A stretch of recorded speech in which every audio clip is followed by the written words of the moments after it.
Hello बच्चों, welcome to maths with Mohini. बच्चों आज हम पढ़ेंगे क्लास 9th का चैप्टर 6 लाइंस एंड एंगल्स। और इससे पहले की वीडियो में मैंने आपको बताया है कि दो समांतर रेखाओं को जब एक तिर्यक रेखा काटती है तो संगत कोण बराबर होते हैं, एकांतर कोण बराबर होते हैं और एकांतर अंतः कोण बराबर होते हैं। बच्चों इसी में ही हम और क्या क्या है, क्या कॉन्सेप्ट हैं जो न्यूमेरिकल्स में यूज होंगे वो मैं आपको और बताऊंगी।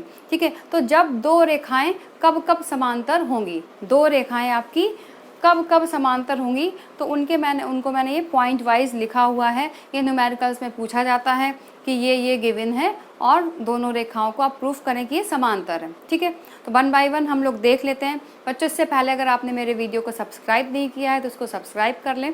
ओके, हम स्टार्ट करते हैं। देखिए दो रेखाएं आपकी कब समांतर होंगी। ठीक है, एक पहला पॉइंट है, जब दो रेखाएं समांतर रेखाओं को एक तिर्यक रेखा काटती है तो उनके संगत कोण बराबर होते हैं। ठीक है, इसका ऑपोजिट है आपका, जब दो रेखाओं को एक तिर्यक रेखा काटे और उनके संगत कोण बराबर हों। ठीक है, मैंने इससे पहले की वीडियो में बताई, अगर आपने वो देखा है, नहीं देखा है तो उसको जरूर देख लें। ठीक है, जो आपके संगत कोण से 1 और 5 संगत कोण अगर आपके बराबर हैं तो ये दोनों रेखाएं ए बी और सी डी क्या होंगी, समांतर होंगी ही होंगी। ठीक है, तो एक फैक्ट आपका ये है जिसको आपको याद रखना है। थर्ड है, यदि एकांतर अंतः कोण बराबर हो। ठीक है, एकांतर अंतः कोण भी मैंने बताया था 4 = 6 एंड 3 = 5 है। अगर ये कोण भी आपस में बराबर हैं तब भी आपकी जो रेखा ए बी और सी डी होंगी वो क्या होंगी, समांतर होंगी।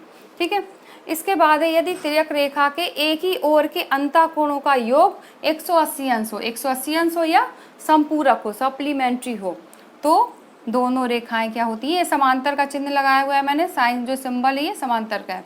ठीक है, तो दोनों रेखाएं समांतर होती हैं। मीन्स 3 + 6 आपका 180 डिग्री है तो दोनों रेखाएं क्या हो जाएंगी, समांतर। या 4 + 5 180 है तो दोनों रेखाएं क्या हो जाएंगी, समांतर हो जाएंगी।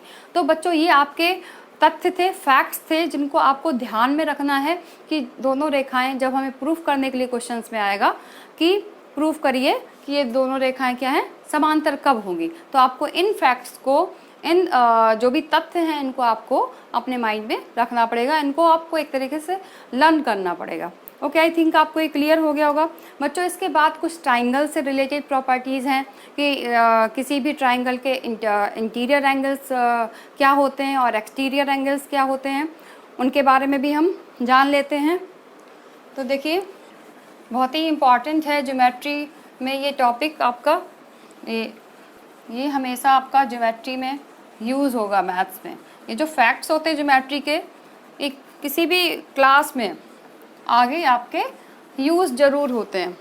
ठीक है, देखिए उससे पहले एक चीज़ और मैं आपको बता देती हूँ बच्चों। इससे पहले मैं एक फैक्ट और आपको बताना चाहूँगी कि यदि एक कोई समांतर रेखा है, ठीक है, एक समांतर रेखा है आपकी, सपोज ए बी, इसके समांतर हमने एक रेखा और खींच दी, सपोज ये सी डी, एक रेखा और खींच दी इसके समांतर, सपोज पी क्यू, एक और खींच दी एल एम।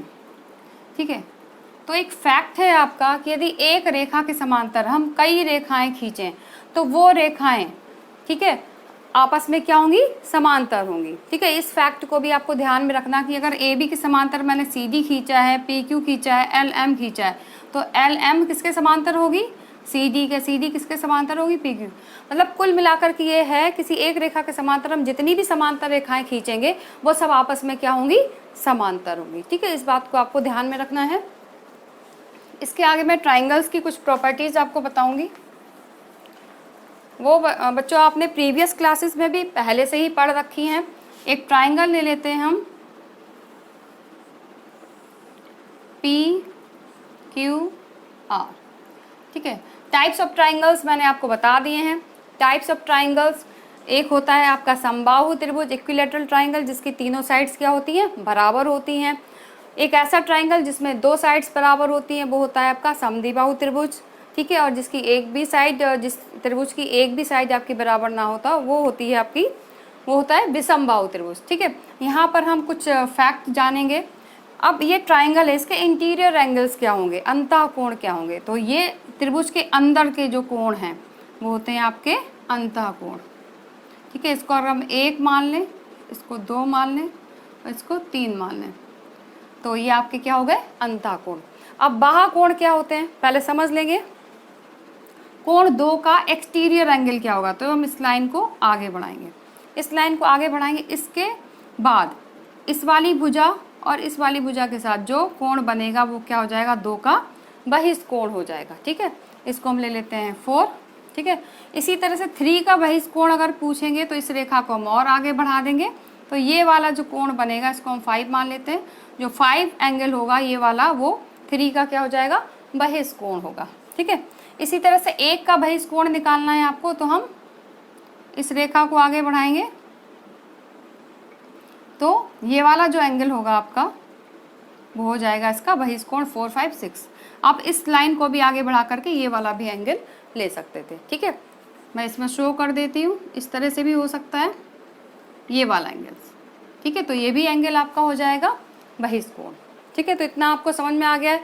इसके बाद किसी त्रिभुज के तीनों कोणों का योग कितना होता है 180 अंश होता है। इस फैक्ट को भी आपको ध्यान में रखना है।